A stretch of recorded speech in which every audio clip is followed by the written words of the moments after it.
Hi, this is Virginia Gunaley, and I'm lecturing on the structure of an essay. Just like when you meet a person, when you meet an essay, the first thing you'll see, the face of the essay, is so important. Usually the first thing you notice when you meet a person is their face.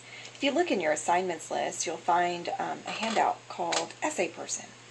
And Essay Person is a good way to remember the structure of an essay. So, when you first meet a person, you look at their face and you make judgments, whether you realize it or not. You can see their age, you can see their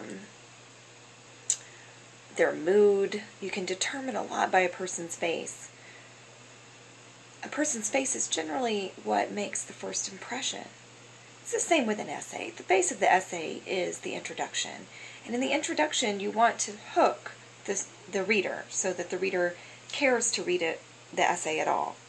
The best way to hook a reader is to use a device, like a direct quote, or an anecdote, or a question, and not a cliche question, but a really gripping question that will pull the reader into the essay. And this should happen from the very first sentence. In fact, if you look at some of your narrative essays that you've been reading, How I Got Smart, for example, My Name, all of them really, they use devices. The authors use devices to open their essays. Those devices are called hooks. Go back and look at those and see what some of those are. We'll have a separate lesson on hooks, and you'll learn much more about how to hook a reader into reading something.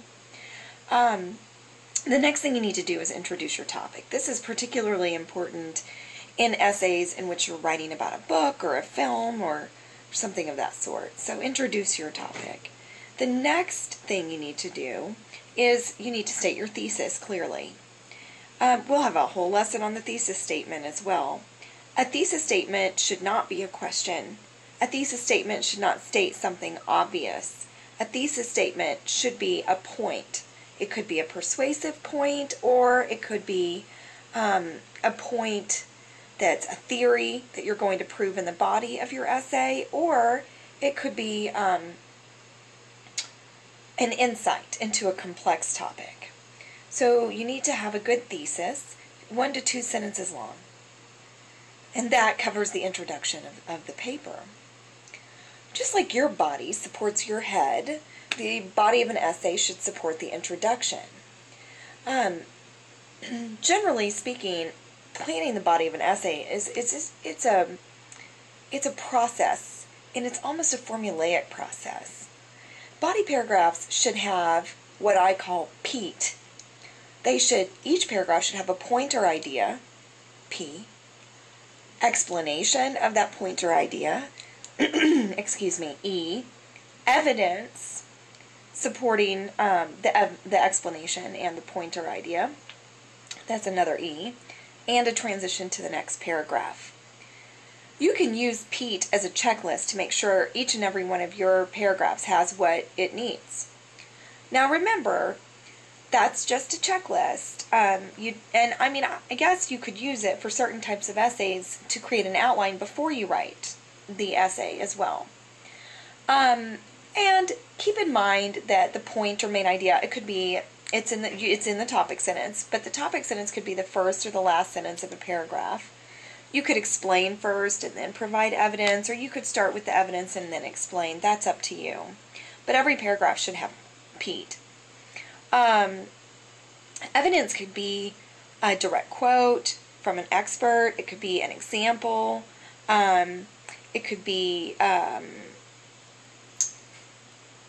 authority, the paraphrase of an authority's opinion on something, facts, statistics. So these types of things will provide evidence to whatever it is you're trying to prove. The conclusion of an essay, just like the foundation on which you stand, you stand on your feet, the conclusion of an essay is the foundation of the whole essay. The conclusion is one of the most underrated parts of an essay. People tend to just restate their thesis and stop. And I know that it can be challenging, and I've been stuck on a conclusion a time or two in my life as well. Some of the devices that you could use to provide a sense of closure and significance to your essay, which is really what you want to do in the conclusion. You want to describe why the essay matters. You want to explain or answer for the reader why that essay matters. And the best way to do that is to use the same devices that you used for the hook. You use the same devices, but you're doing it for a different reason. These devices are used to, like I said, explain why the essay matters. So you could close with a direct quote, a personal anecdote. The first thing you want to do in the conclusion is summarize your main points, and then you could use a direct quote. You could make a prediction or a warning about the future. You could answer a question that you asked in the introduction. These are all great ways to provide a sense of closure, and we'll have a lesson just on the conclusion. Essentially, I wanted to present the overall skeleton or structure of an essay so that you could think about it as you prepare for your first essay. Keep in mind that the body of an essay is 2/3 the length of the whole essay, and the introduction and the conclusion together should be about 1/3 of the length of the whole essay. So that's it for the structure of an essay. Stay tuned for lesson 2.